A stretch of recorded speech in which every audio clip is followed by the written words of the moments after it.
Olá pessoal, nesse exercício nós temos vários corpos sendo abandonados inicialmente de uma altura de 7,2 metros a partir do repouso.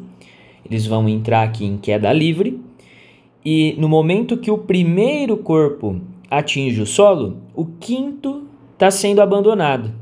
E a questão quer saber nessas condições qual seria a velocidade do segundo corpo, no momento que o primeiro atinge o solo e o quinto é abandonado. Então, pessoal, uma ideia interessante de ser utilizada nesse exercício seria as proporções de Galileu. Como esse movimento é um movimento com aceleração constante, né? Os corpos estão sob influência exclusiva aqui da gravidade, nós estamos ignorando a resistência do ar. Como a aceleração deles é constante, nós poderíamos pensar no gráfico da velocidade em função do tempo. O gráfico da velocidade em função do tempo para um movimento uniformemente variado, movimento com aceleração constante, vai ser sempre uma reta. No caso aqui, uma reta crescente, porque o valor da velocidade dos corpos vai aumentando durante a queda. E como a velocidade inicial deles é zero, essa reta está iniciando no tempo zero, aqui no começo do movimento, no ponto zero. Nós temos essa reta crescente aqui representada. O que as proporções de Galileu falam para a gente? Quando você analisa o movimento de queda livre de um corpo ou vários corpos que são abandonados em intervalos de tempos iguais, aqui a gente poderia pensar de duas formas, na verdade. Poderia pensar um único corpo caindo aqui e a gente estivesse, por exemplo, tirando fotos desse corpo caindo em intervalos de tempos iguais, a configuração ficaria exatamente desse jeito, ou igual a questão está propondo, você tem vários corpos sendo abandonados em intervalos de tempos iguais. Quando a gente analisa esses intervalos de tempos iguais em um gráfico de velocidade pelo tempo, a área desse gráfico, a área que nós identificamos aqui embaixo do gráfico, entre o gráfico e o eixo X, mostra para a gente o deslocamento que o corpo está sofrendo. Então, nesse primeiro intervalo de tempo, do tempo zero até o tempo t, o corpo teria feito um certo deslocamento, que seria igual numericamente a essa área, e esse deslocamento teria um valor que nós vamos chamar aqui de x. Deslocamento x seria a área desse triângulo que eu acabei de desenhar, desse triângulo pequenininho aqui. Quando você olha para o próximo intervalo de tempo igual, né, do tempo t até o tempo 2t, foi o mesmo intervalo de tempo t, nesse próximo intervalo, a área embaixo do gráfico é formada exatamente por três triangulinhos aqui iguais a esse primeiro. Nós temos três triângulos de mesmo tamanho que o primeiro aqui. Então, o próximo deslocamento nesse intervalo do tempo t até o tempo 2t, foi um deslocamento de 3x. Como são três triângulos iguais, 3x. No próximo intervalo, nós temos agora, ao dividir essa figura em triângulos iguais ao inicial, nós temos 1, 2, 3, 4, 5 triângulos idênticos ao primeiro, de mesmo tamanho que o primeiro. Então, ele percorreria do tempo 2t ao tempo 3t, uma distância 5x.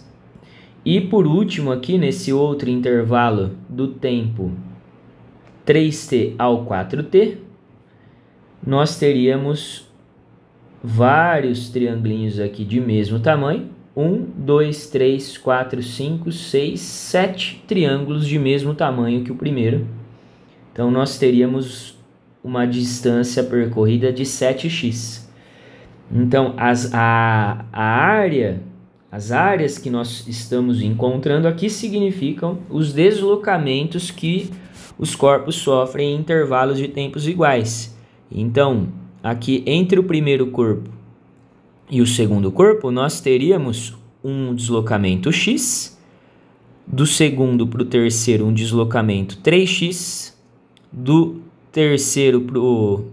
Na verdade, eu estou falando ao contrário, né? Do quinto para o quarto, do quarto para o terceiro, do terceiro para o segundo seria 5x, e do segundo para o primeiro nós temos 7x. Sabendo disso, essas proporções, nós podemos escrever que a soma de todos esses valores tem que dar a altura total de 7,2 metros. Então, eu vou somar x com 3x, com 5x, com 7x. Isso tem que dar 7,2 metros. Então, somando tudo aqui, a gente vai ter 16x é igual a 7,2. X é igual a 7,2 sobre 16, dividido aqui por 16. Então, essa distância x daria 0,45 metros. Nós sabemos, então, quanto que vale o valor de x. Como a questão está querendo que a gente encontre a velocidade do segundo corpo, né, que seria esse corpo aqui, nós poderíamos pensar da seguinte forma. Como ele também foi abandonado, né, ele caiu um intervalo de tempo aqui 3t, o segundo corpo, ele caiu em intervalo de tempo 3t, e a distância percorrida por ele, nesse trecho aqui, vai ser exatamente a soma desses pedacinhos aqui. X com 3x, 4x, com 5x, 9x. Ele já percorreu uma distância de 9x. O deslocamento desse segundo corpo vai ser igual a 9x. O x nós já encontramos. Vai ser 9 vezes 0,45. Eu nem vou fazer essa conta. A gente vai ver que não há necessidade de resolver ela agora, mas já vai ser a distância em metros que o corpo percorreu. Daria 4,05 essa conta, mas não vamos esquentar a cabeça em resolver ela agora. O 9x é a distância, escrevemos aqui que o segundo corpo percorreu. Não sabemos o tempo, nós sabemos que foram em intervalos de tempos iguais que aconteceu esse movimento, mas a gente não sabe de em quantos segundos, por exemplo, aconteceu esse movimento. Então, não sabemos o tempo, sabemos a velocidade inicial, sabemos o deslocamento e a aceleração e queremos encontrar a velocidade final. Então, a equação que vai satisfazer as nossas necessidades nesse exercício é a equação de Torricelli, a equação 3. Substituindo aqui velocidade final ao quadrado, inicial ao quadrado, 2 vezes a vezes o deslocamento. A velocidade final é a velocidade do corpo 2, ele já caiu, né, toda essa distância 9x, então nós vamos encontrar a velocidade dele aqui nesse ponto. A velocidade nós queremos, a inicial é 0, 2 vezes o A, que seria a gravidade, que vale 10, vezes o deslocamento, que é 9 vezes 0,45. Aqui vai ficar uma conta um pouco mais fácil de fazer, porque 10 vezes 0,45, nós vamos pegar essa vírgula e passar para andar uma casinha, vai ficar 4,5. 4,5 vezes 2 vai dar 9, então vai ficar 9 vezes 9, que é 9 ao quadrado. Então, velocidade, raiz de 9 ao quadrado, ou raiz de 81, que é 9 metros por segundo.